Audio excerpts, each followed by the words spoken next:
안녕하십니까, 정인태입니다. 안철수 측에서 대통령실 수석 고발을 했습니다.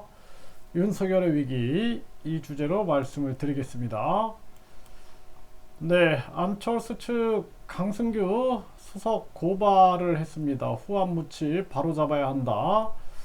네, 그래서 대통령실의 시민사회 수석실 행정관들 선거 개입 문제로 아주 지금 시끄러운 그러한 정황인데요. 급기야 안철수 측에서 고발을 한 겁니다. 네, 고발장이 접수가 된 거죠.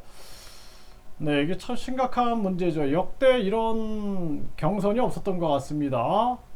네, 황교안 손잡은 안철수 전대승복 수사 결과 보고 말할 거다. 강하게 지금 나서고 있죠. 네, 공수처의 고발 앞서 기자회견하는 안철수 캠프.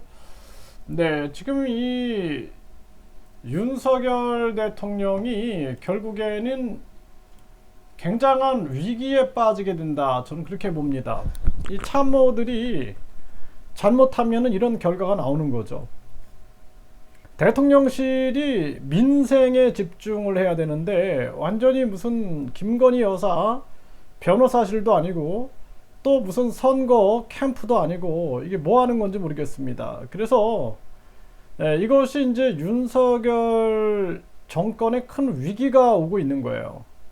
그래서 윤석열 이 대통령이 정치를 안 해보고 그리고 그냥 공무원 하다가 그것도 검찰 조직을 이끌고 이 검찰 조직의 그 어떤 경직된 문화, 그 문화를 그대로 정치판에 갖다가 놔서 명예 뭐 당대표다, 당정일체다 이런 얘기 나오면 자유민주주의에 적합치 않다라고 반박을 해야 되는데 그런 얘기도 없고 지금 이 나경원 누르기부터 시작해서 이 안철수 무릎 꿇히기 뭐 이런 사태들을 바라보며 국민들은 분노하고 있음에도 불구하고 여기에 대해서 일체 반응을 하지 않는 것입니다. 네, 그래서 급기야 여기까지 와버린 거죠.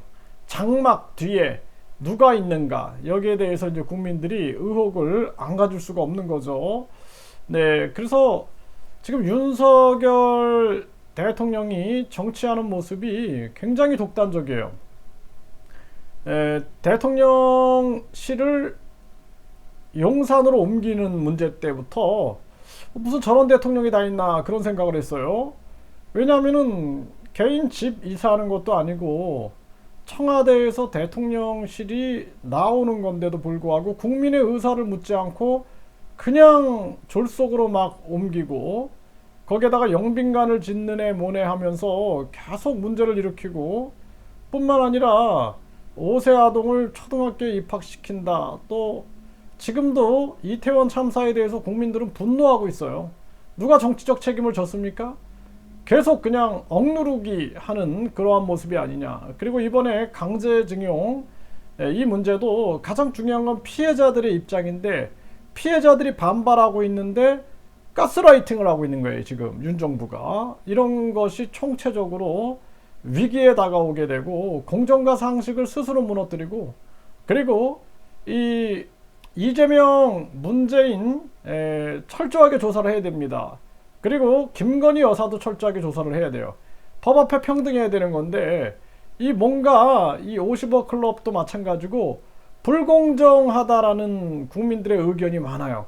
그래서 이런 부분들이 총체적으로 윤 정부의 위기를 가져오고 있다. 이제 윤석열 탄핵, 윤석열 하야부터 시작해서 노련한 정치인들은 아예 그냥 윤석열의 무장해제 해가지고 이 제왕적 대통령제를 폐지시켜버리고 분권형 대통령제로 가자 이런 식의 움직임들이 크게 일어날 것이다. 저는 그렇게 보고 있습니다. 이것이 윤석열 정부가 스스로 자초한 몰락의 위기다. 이렇게 분석하고 있습니다.